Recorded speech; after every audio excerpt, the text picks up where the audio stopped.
Otras veces he hablado sobre Miqueas.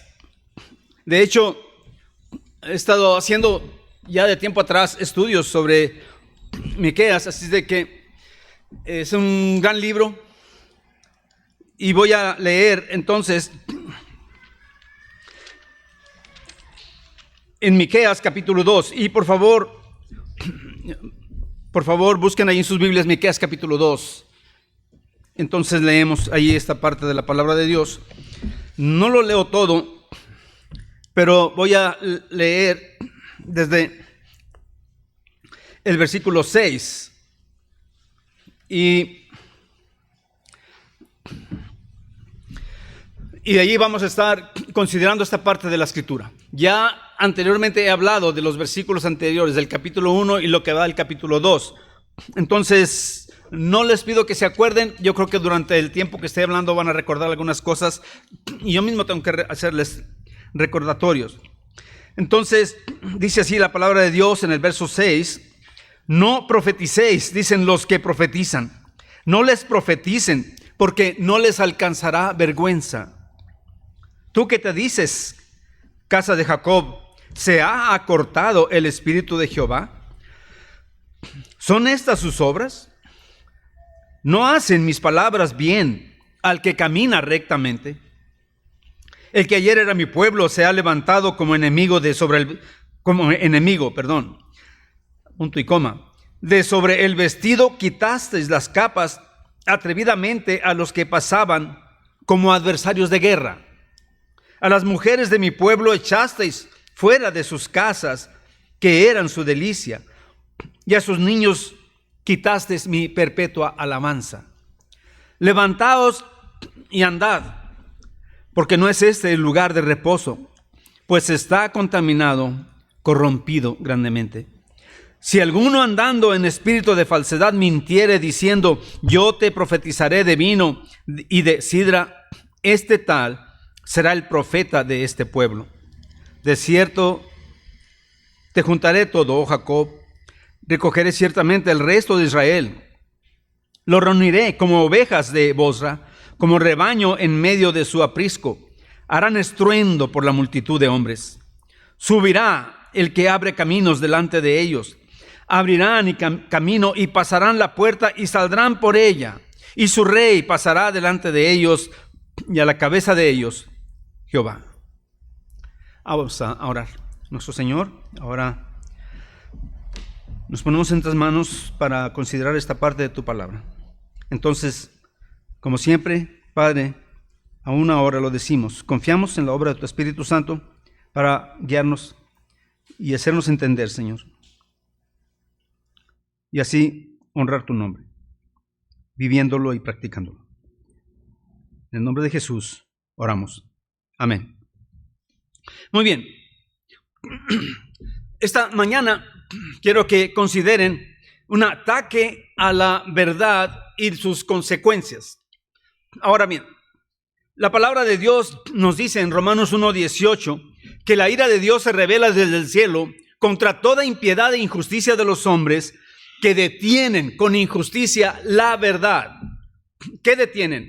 La verdad. No quieren que sea conocida la verdad. Es una referencia a la Escritura, es una referencia a Jesucristo, es una referencia a la persona de Cristo mismo y lo que Él es. Así que el hombre, dijimos en este pasaje anteriormente, lo hemos enseñado, el hombre usa todo su esfuerzo, toda su capacidad, toda su ciencia, todo su conocimiento, conocimientos de siglos, y en cada siglo anterior y hoy usa todo lo que tiene para ocultar la verdad. En aquellos años de edad oscura, la Iglesia Católica prohibió completamente la lectura de la palabra de Dios. De hecho, en los monasterios donde había tanto monje y monjas en otras áreas, solo había una sola Biblia, y esa sola Biblia estaba encerrada, estaba ahí bajo llave, y solo podía entrar el abad o el dirigente, el director del monasterio, y él podría sacarla y nadie más, y él podría sacarla y leerla si él consideraba prudente.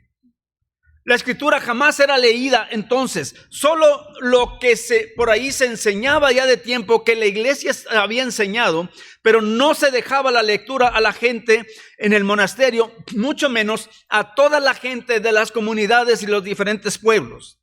Ese es un esfuerzo, o ha habido un ejemplo de todo lo que el hombre hace para ocultar la verdad. Cuando en los años 1800, a principios de esa década, las iglesias estadounidenses empezaron a esforzarse por imprimir Biblias, Nuevos Testamentos, vinieron colportores, son los que venden libros, y vinieron por muchos países, y vinieron aquí a México, y Diego Thompson se llamó, el hombre que vino aquí a México, que Dios usó, entró primero por Yucatán, y fue para allá, y estuvo en un lugarcito, abrió como una tiendita, una librería, y comenzó a vender Biblias, y la gente venía a comprar Biblias. Se dice que la mayoría de los que venían a comprar Biblias eran sacerdotes. Ojalá fuera para leerlos o para leer la Biblia, pero algunos consideran que compraban ellos Biblias para que tuviera menos Biblias para vender y la gente no tuviera. Sin embargo, a él eran enviadas, y en aquellos años por barco tardaban mucho, pero le eran enviadas Biblias. Así que él siempre tuvo que ser expulsado de Yucatán, y Dios lo llevó a Argentina, donde hizo una gran obra también. Fueron más abiertos. A los años, después de 1820, por ahí a los años 30 quizás, o 40, algunos principios de los 40, consideran, él vino para México otra vez, entró por el estado de Veracruz y comenzó a repartir muchos Biblias, folletos, pero a vender Biblias. Viene con sus burritos y abre un lugar allí en México y comienza a vender Biblias. Entonces, pasó igual. La Iglesia Católica presionó tanto y él tuvo que salir prácticamente desterrado. Se confiscaron sus Biblias y es desterrado a no regresar a México más. O sea, fueron los primeros vislumbres del evangelio en México. Ahora, ¿por qué digo esto? Porque eso precisamente es lo que el hombre ha hecho a través de todos los siglos. Toda su ciencia, toda su capacidad. De hecho, la palabra detienen allí tiene la idea de que hacen un esfuerzo enorme, sudan, dejan allí todo su dinero, los más recursos que pueden. Eso es un ataque a la verdad. Y eso es lo que estaba pasando aquí en la nación de Israel. Estaba Miqueas señalando a ellos acerca de su pecado. Capítulo 1, solo leo un versículo, verso 2, ahí comienzan los discursos. Cuando lea Oseas, recuerde, cuando oiga usted o lea usted lea esa palabra oíd, ahí comienza un discurso. Solamente son 3 discursos, pero ahí comienza uno, luego se va al capítulo 3 y ahí comienza otro, y más adelante entonces comienza otro más en el capítulo 6. Todos esos discursos señala el pecado, señala las consecuencias de su pecado, exhibe a Israel en cuanto a su pecado. Pero dice, oíd pueblos, verso 1, capítulo 1, verso 2, oíd pueblos todos, está atenta tierra y cuanto hay en ti, y Jehová el Señor desde su santo templo, sea testigo contra vosotros. Y enseguida habla de la idolatría. Verso 5, la rebelión de Jacob y por los pecados de la casa de Israel. ¿Cuál es la rebelión de Jacob? No es Samaria. ¿Cuáles son los lugares altos de Judá? No es Jerusalén. Ellos se habían entregado completamente a la idolatría. Habían faltado al primer mandamiento: no tendrás dioses ajenos delante de mí. Habían faltado a eso. Y este era entonces el pecado. Y recuerde que dijimos, idolatría no es solamente que se tenga alguna imagen o alguna efigie, ¿verdad?, de barro, de metal. Y él dice, eso es idolatría. Recuerde que idolatría comenzó allí en la nación de Israel, pero es lo que estaba en su corazón. Entonces, idolatría es todo aquello que hace que nuestro Señor Jesucristo no esté ocupando el lugar principal en nuestras vidas. Que no pensemos en lo que Cristo quiere, que no vayamos de acuerdo con lo que Cristo quiere. He hablado a veces con pastores para decirles, bueno, ¿qué es lo que Dios quiere? Tú sabes qué es lo que Dios quiere. No es un misterio. No estamos entrando en algún pasaje oscuro de la Escritura. Ama a tu esposa, respétala y cuídala o salte del ministerio. Así. Eso es así. Eso dice la Escritura. Vean esto. ¿Por qué razón? Porque estás tú en tu corazón, no está Cristo. Y si está tú en tu corazón, así se va a hacer en la familia, en el hogar, en la sociedad. Entonces no es necesario tener un ídolo. ¿Entiende? Físico. Sino lo que está en nuestro corazón. Vean todo eso. Habló Oscar sobre internet, sobre esas cosas y todo. Ahí, créanme, muchachos, muchachas, hermanos mayores y hasta viejitas, viejitos, que he visto la foto que ponen allí en su lugar del Facebook y yo me quedo viendo y digo, uy, ¿cómo hicieron esto? Es increíble. ¿Qué sucedió? Se rejuvenecieron y se quitaron como 50 años uno que otro de nosotros viejitos. Mucho cuidado que no sea esto una vanidad y viene siendo también una idolatría, hermanos. La sencillez. Aconsejaba a una señora ya mayor y le decía, déjate de botox y déjate de cuanta cosa. Entiende que tu corazón debe estar en Cristo. Cuida tu salud, cuida tu hogar. Sí, arregla tu apariencia física y todo, pero ten cuidado. Ten cuidado. A lo mejor estás gastando en todo eso algo que puedes invertir mejor en ti, en tu corazón, en tu familia, en tus hijos, tus hijas. Ahora, extendí un poquito este punto porque eso era lo que estaba pasando en la nación de Israel. Y dice, oíd, pueblos todos, está atenta tierra. ¿Qué le está diciendo? A todas las naciones les está diciendo, oigan y vean lo que yo digo acerca de mi pueblo y las consecuencias que ellos van a tener. Son testigos, y la idea aquí es un testigo pasivo. No le está diciendo, ven y tú dime qué testigo, qué ves que hicieron los israelitas, mi pueblo. Tú dime qué hicieron. Sé testigo contra ellos. No. Él les dice, sean testigos, oigan, vean, pasivos, vean lo que voy a hacer con mi pueblo. Porque si Dios castigó a su pueblo, entonces, ¿cuánto no hará con quienes son rebeldes? Y a su pueblo les dice, cuidado. El castigo viene. Y el capítulo 1 lo describe y las ciudades cómo están siendo atacadas, desiertas. Esos años llegó el ejército de los asirios y atacaron tremendamente. Miqueas habla contra la invasión asiria que finalmente termina en el cautiverio de las 10 tribus del norte de la nación de Israel. Solo quedó al sur, por misericordia de Dios, la tribu del sur, Judá. Solo quedaron ellos. Y Benjamín, que es la tribu de Benjamín, pequeña tribu siempre adherida a Judá. Ahora, cuando llegamos aquí a esta parte del capítulo 2, Dios da una descripción todavía más. Después de la idolatría, cuando uno es el centro, lógicamente no le va a importar nada más. No hay nada. Va a negar el pecado, va a negar una vida moral que Dios exige, va a negar todo eso. Y todo lo puede amparar bajo la norma de una legalidad. Entonces, dice en el capítulo 2, estos eran ya sin Dios en su corazón. ¿Qué pasa? Piensan iniquidad y maquinan el mal, dice el verso 1 del capítulo 2. Están en sus camas y apenas esperan a que termine la noche y que vea clarear el día para ir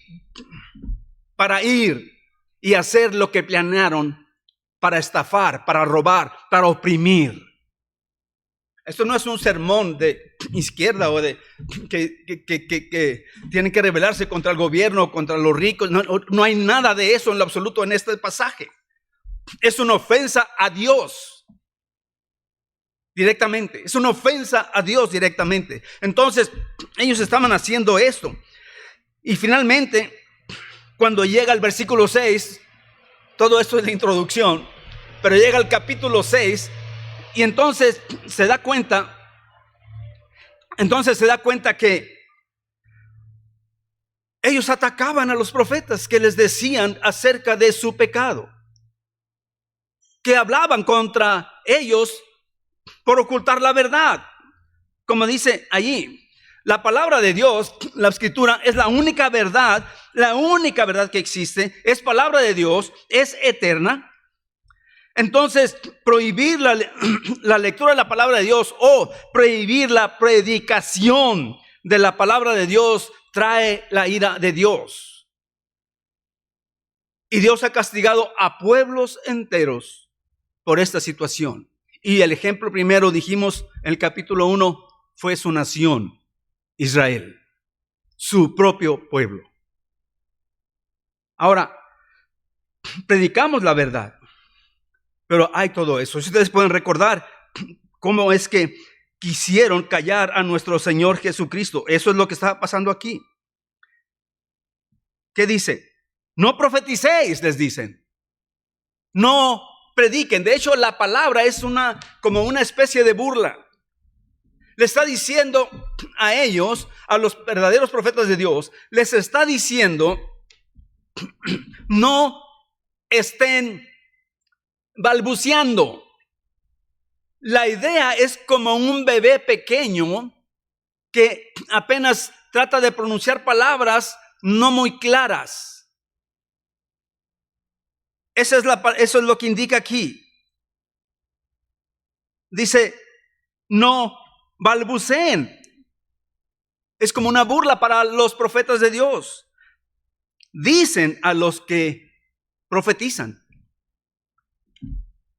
¿Se fija? Dicen a los que profetizan. No sabe lo que está diciendo. No entiende lo que está diciendo. Oye, no se te entiende.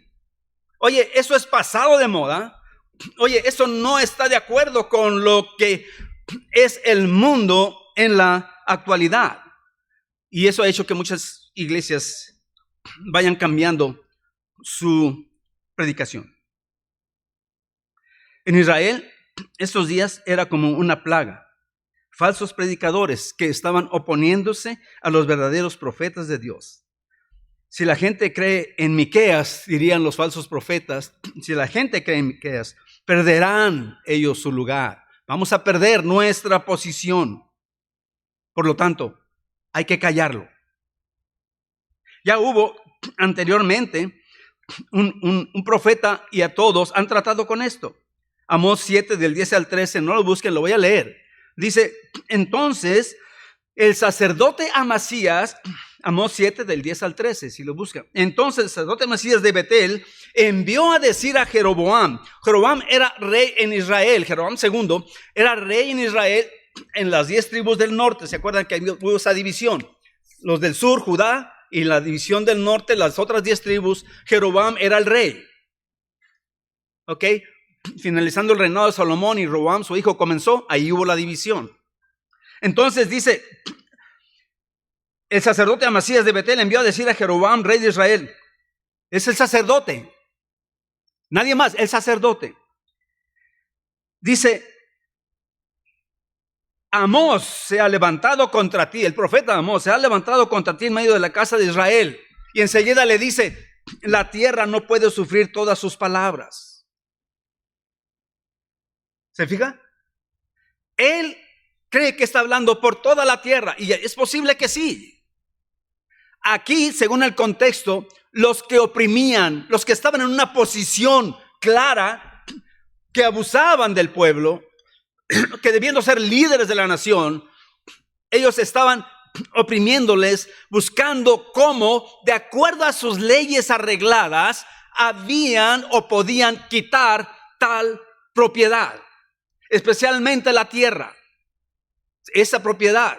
Porque la tierra se había considerado, y el pecado es grande, porque la tierra se consideraba una herencia de Dios que recibieron sus ancestros, y esa porción de tierra él había heredado así por generaciones, era su tierra.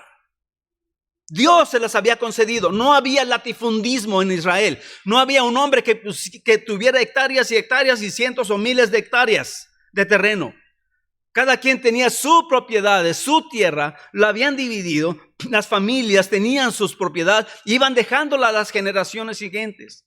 Aun si una muchacha de cierta tribu se casaría, ¿verdad?, con algún muchacho de otra tribu, de igual manera, ella no era desheredada de la casa de su padre realmente. Especialmente si en la otra tribu este hombre o su hombre murió y ella quedaba sin nada prácticamente. Porque el hermano, por regular los hermanos menores que continuaban para casarse con ella, no lo querían hacer. Y así hay ejemplos en el Génesis, en el caso de Judá y su hijo. Bueno, no puedo ir hasta allá.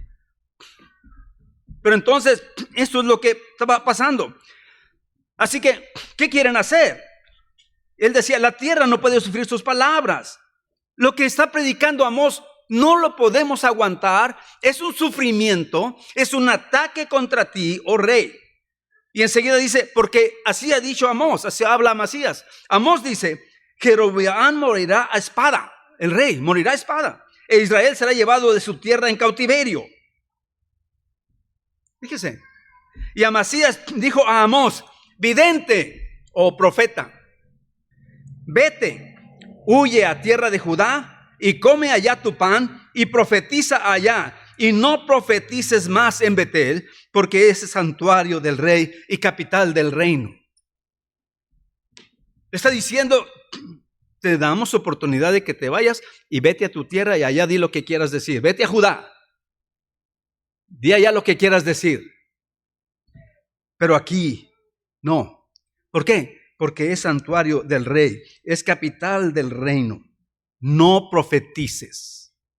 Eso es lo que está diciéndole allí.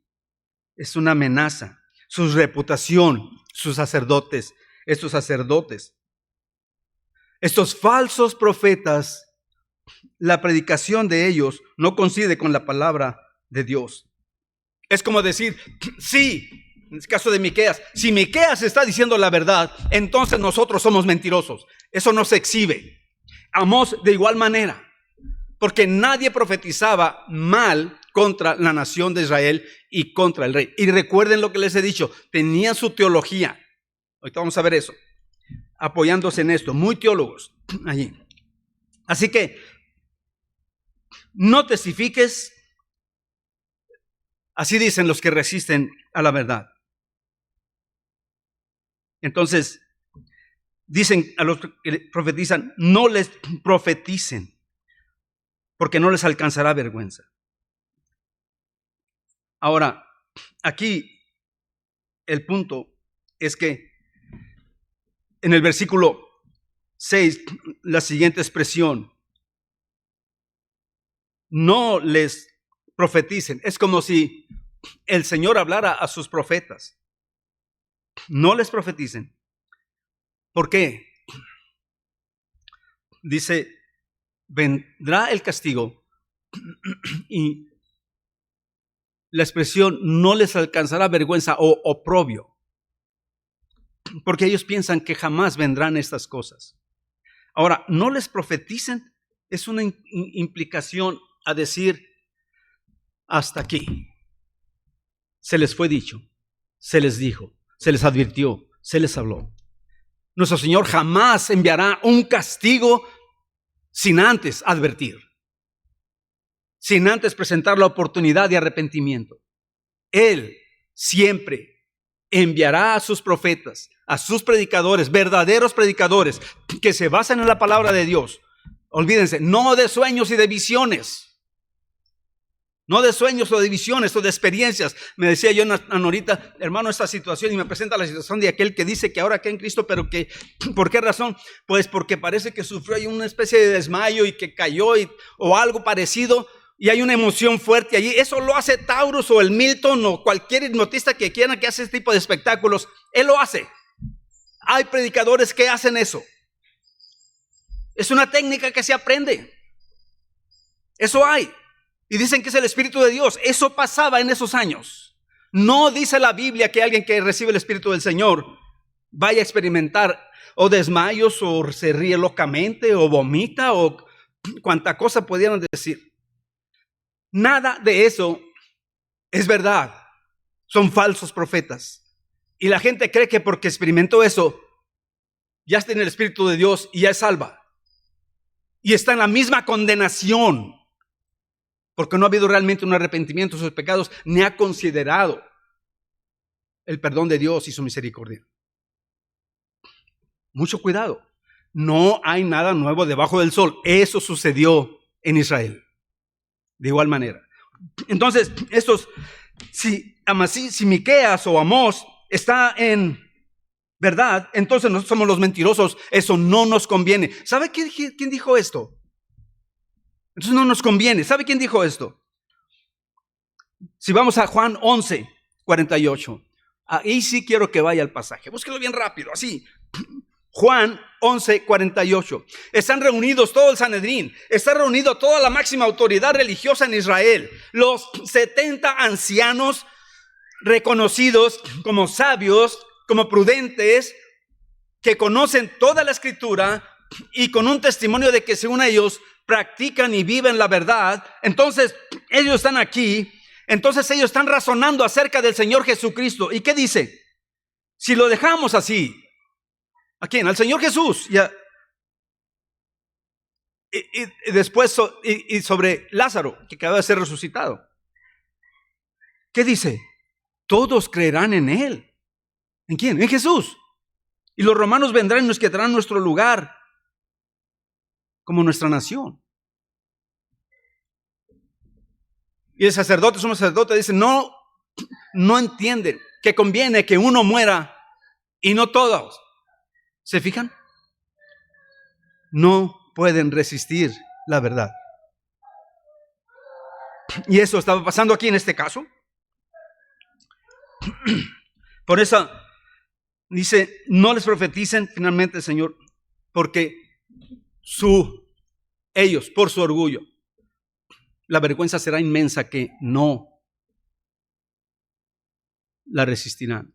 La expresión también no les alcanzará vergüenza es también que lo que ellos pensaban que jamás vendría, vino como una gran ola sobre ellos y arrasándolos. Y fueron tomados por los asirios y fueron rapadas sus esposas, sus mujeres, sus jóvenes, vendidos como esclavos y señoritas como prostitutas. Y todos iban allí, las mujeres rapadas, los hombres de igual manera, perdieron su casa, su tierra, todo, separados de su familia, amarrados con una gran cuerda, uno tras otro, y así eran llevados en cautiverio, y eran llevados a las plazas para ser vendidos como esclavos. Bueno, ¿cuál fue el pecado? Son las consecuencias. ¿Qué fue el pecado? No creer a la palabra de Dios, rechazar la palabra de Dios. Ahora, está bien, estoy en el primer versículo solamente, trataré de sintetizar esto mucho. La teología de enseguida a ellos.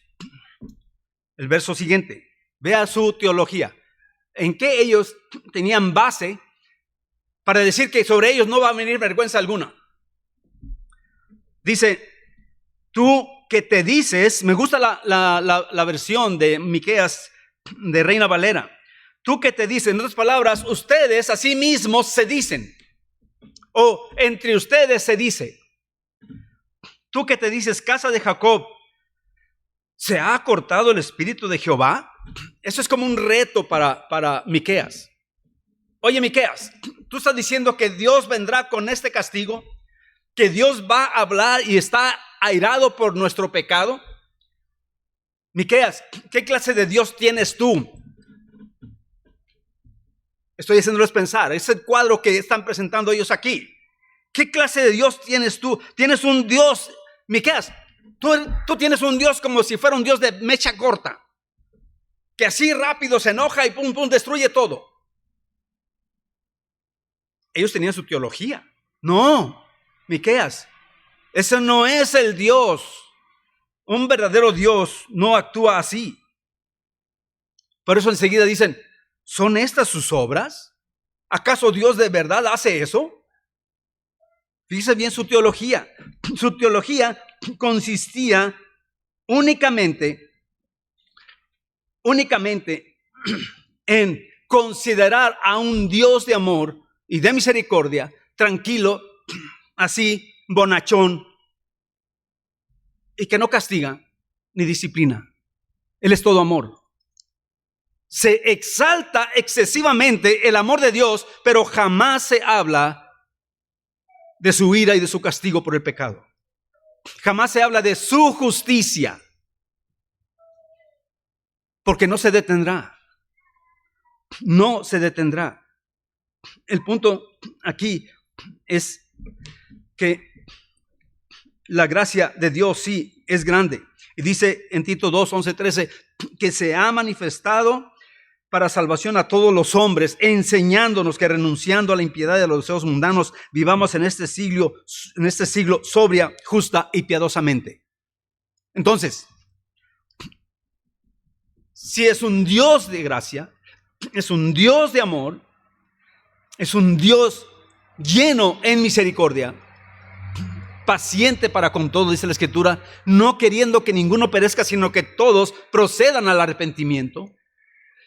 Mas, sin embargo, amados hermanos, se olvidan que Dios es justo. Y de la manera que nosotros, en algún momento que somos agraviados, nos roban nuestro carro, roban dentro de nuestras casas y vamos a las autoridades para que hagan justicia. Clamamos nosotros por justicia. En el caso de nuestro Señor, con claridad, Él va a traer justicia sobre todos los abusos que hicieron en Israel, estaban haciendo en Israel, que se describen, les dije en los versículos anteriores. Él hará justicia, no va a olvidar. Hemos a veces sido nosotros así, sin imitar a Cristo, hemos sido sin misericordia. Jamás perdonamos una deuda, jamás perdonamos una ofensa, la tenemos siempre presente y recordando. Se nos exhorta a poner todo en las manos de Dios. Todo. Todavía aconsejo a mis hijas. Anoche hablaba con teléfono con ella y tenía que aconsejarle algo. Situaciones en la iglesia. Y decirle, ¿no estás tú realmente defendiendo tu interés y no el bien de la obra del Señor? Porque si lo que hicieron contigo y como tú me lo describes es injusto, allí en la iglesia, hija, si es una verdadera iglesia, puede estar allí. Adelante. Y sirve. Y no cause problema. Uno va a servir en ese lugar hasta donde Dios permite. Así. Y cuando se ve eso, oh no, somos pacíficos, amamos, perdonamos, no tenemos problema. Así. Mucha gente del otro lado me dice, oye, pero tú ya no te dejan predicar en la iglesia, o sea, aquí en Getsemaní. Yo le digo, ¿y eso qué? No, pero ¿eso qué? Hay un pastor aquí, él ocupa su lugar y así debe ser. Dios lo sabe y yo padezco. Adelante. Pero he visto divisiones en las iglesias en ocasiones. Estos tenían su propia teología. Ellos consideraban entonces que tú, Miqueas, tienes un Dios o tu Dios no es el Dios de la Biblia porque es un Dios impaciente. No. Por eso solo quita y ahí la división. Hagan de cuenta que en ese versículo 7, el 8 debería estar allí enseguida. Ahí donde dice, no hacen mis palabras bien al que camina rectamente. Son preguntas retóricas. Pero como por eso no se dejen guiar por los números. Y digan, eso quedó atrás en lo que está diciendo. No. Es decir, Dios está diciendo en ese momento, no hacen mis palabras bien al que camina rectamente. Oh, eso es una verdad increíble. No hacen mis palabras bien. ¿Dónde está la bendición? En obedecer a la palabra de Dios, punto. Allí. Entonces dice, no hacen mis palabras bien, camina rectamente y tumba toda su teología solo con esto. Si hay obediencia a la Escritura, el bien viene. Está. El bien que Dios da por la obediencia. Lo que en el Nuevo Testamento tenemos: gozo, paz, paciencia, benignidad, bondad, fe, mansedumbre, templanza. La paz que hay en el corazón que no podemos comprar con nada. No implica que no tengamos alguna calamidad o el dolor de un ser querido que perdemos. Eso no implica. Implica que la obediencia trae una recompensa increíble y duradera por todos los siglos y por la eternidad. ¿Qué es? La seguridad en Cristo de que estaremos en su presencia y que hay gozo. Y aquí en la tierra, en el gozo no termina. Ayer llegaron a la casa 2 mujeres, testigos de Jehová. Llegaron y hablando, y pues ya saben, los agarré y les di sus buenas y todo con la Biblia. No es cierto. No es cierto. Solamente les dije, mire, soy cristiano, yo asisto a una iglesia bautista, les dije, al otro lado, a la iglesia bautista de Getsemaní, y también estamos comenzando una iglesia hispana aquí abajo, ahí en la iglesia bautista que está aquí abajo. Y ya se me quedaron viendo, y le digo, y eso que usted me dice, porque he hablado de que paz, y no sabe la paz que debe de haber, y cuando Dios da paz, que no sé qué tanto. Y le digo, yo entiendo lo que la Biblia enseña sobre lo que es paz. No tiene que ver con lo que sucede en este mundo y no puede apagarla en ningún momento.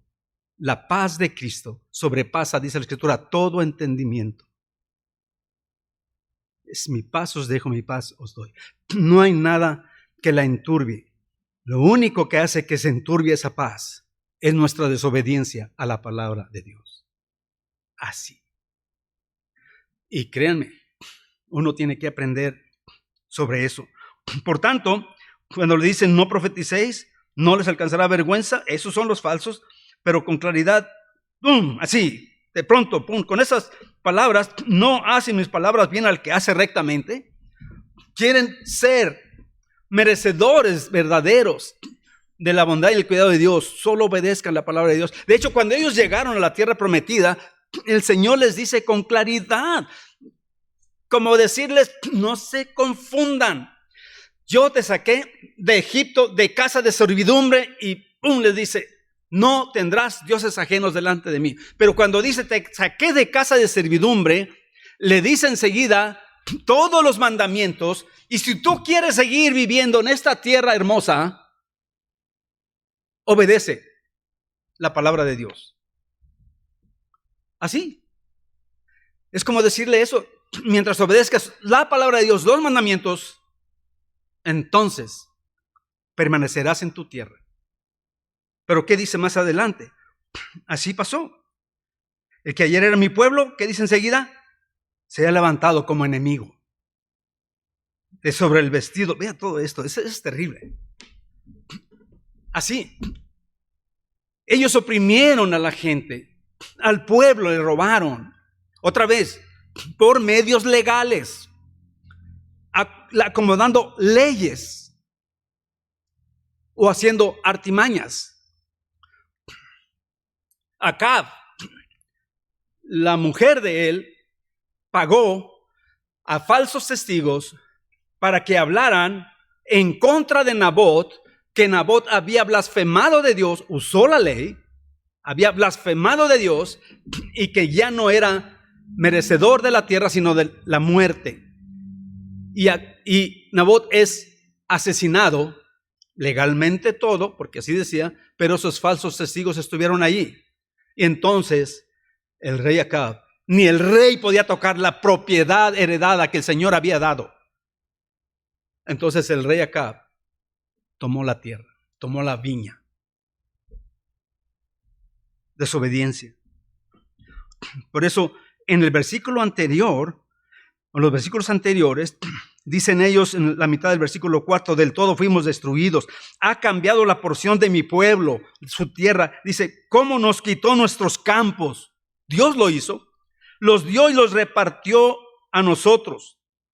Pero dice a otros, perdón. Los dio y los repartió a otros. Por tanto, no habrá quien a suerte reparta heredades en la congregación de Jehová.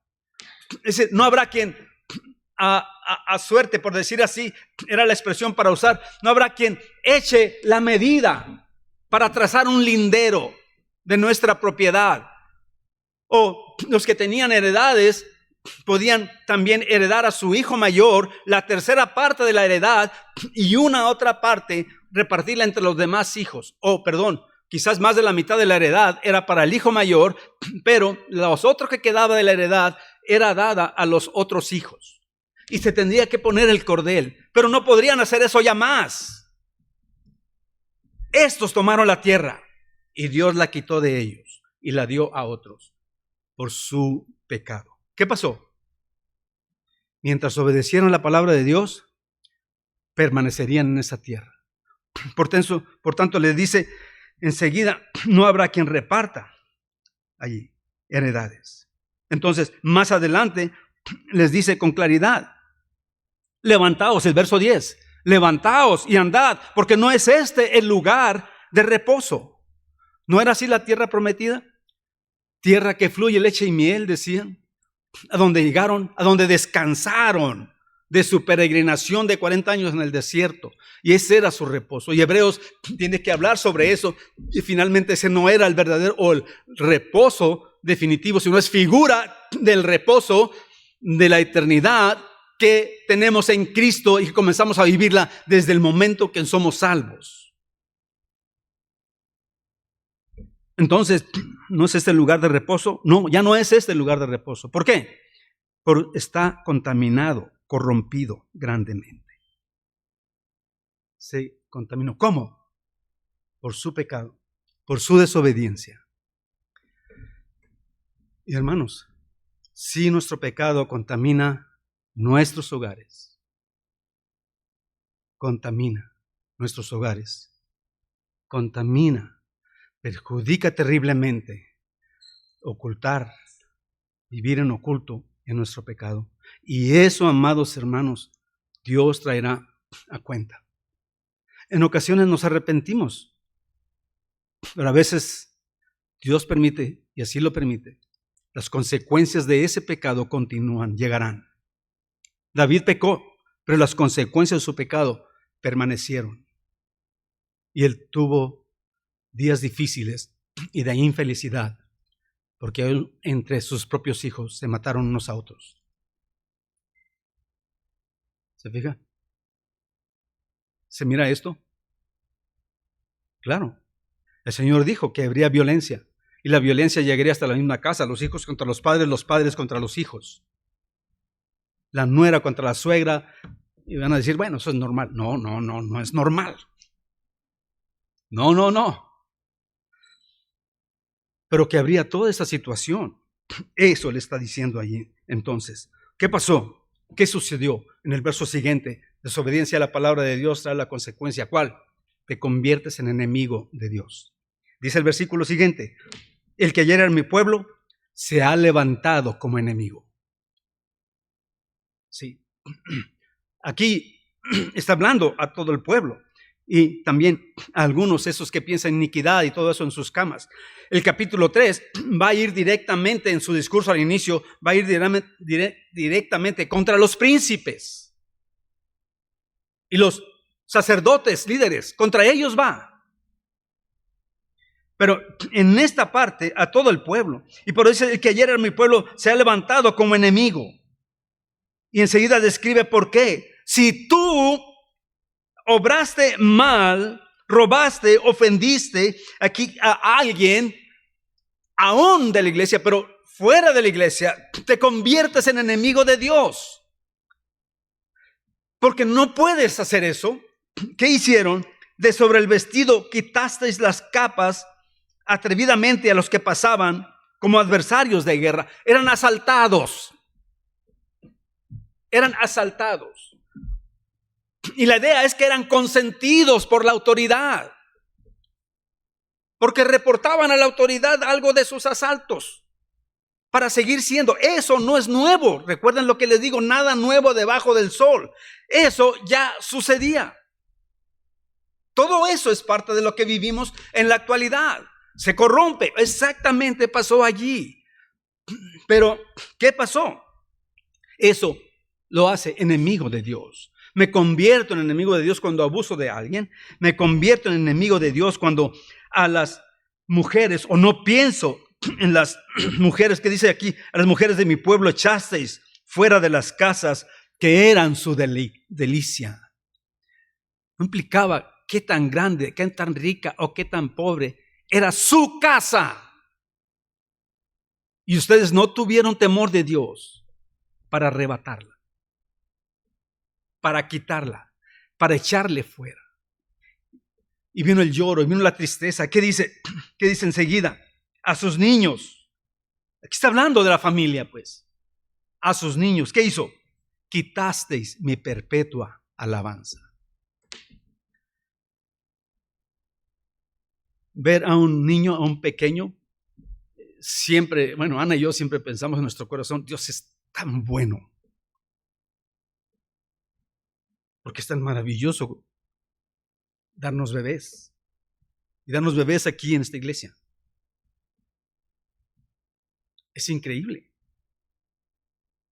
Las palabras que le dije a Sonia cuando la vi después que tuvo a Michael, su primer bebé, y más porque Michael estuvo 10 minutos sin respirar, ya había nacido 10 minutos sin respirar. Y la doctora, muy joven, no sabía qué hacer y lo movía y no sabía qué hacer. Y llegó en ese momento a la mesa allí y estaba cerca del cuarto, luego, donde estaba mi hija, y llegó una enfermera ya mayor, ya que había trabajado varios años, y su especialidad eran los partos. Y le dijeron inmediatamente, oye, qué bueno, ella regresó por unas llaves que había olvidado. Y cuando llega allí, y le dicen, ve allí le decía con Pablo, porque estaba, allí trabajaba en ese hospital mi yerno, ve allí, dice, están teniendo problemas. Y ella corrió, abrió la puerta, dice, en aquel tiempo, Alma, dice que movió ella a la muchacha, a la doctora, la movió y ella comenzó a tratar con el niño. Y entonces se oyó su grito. Yo les digo que eso es un milagro. No puedo negarlo. Aun cuando hubiera pasado todo eso, él respiró. Todavía respira el greñudo, ahí anda. Está bien. Es fiel a las cosas de Dios. Pero los amamos tanto. Es una maravilla que nacen. Y miramos a sus bebés y los miramos o están esperando. Déjenme decirles que hay tanto cariño en nuestro corazón y tanta bendición que sentimos de Dios. Nosotros. Parece la conexión mucho más grande que a veces ser solo en familia. Somos hijos de Dios en Cristo. Por eso es que si lloran, no se preocupen. Si andan corriendo por aquí, ya sé que tratan de quietarlo, está bien. No se preocupen. Pero el punto aquí es, estos hombres hicieron tanto. Y todo esto era señalado por los profetas, no profetices. ¿Se fijan? Todo esto era señalado por los hijos de Dios verdaderos, no hables. Y usan violencia contra ellos. Fue así. ¿Qué les dice el Señor? Levántense. Vayan, porque no es este lugar de mi reposo. Está contaminado, corrompido grandemente.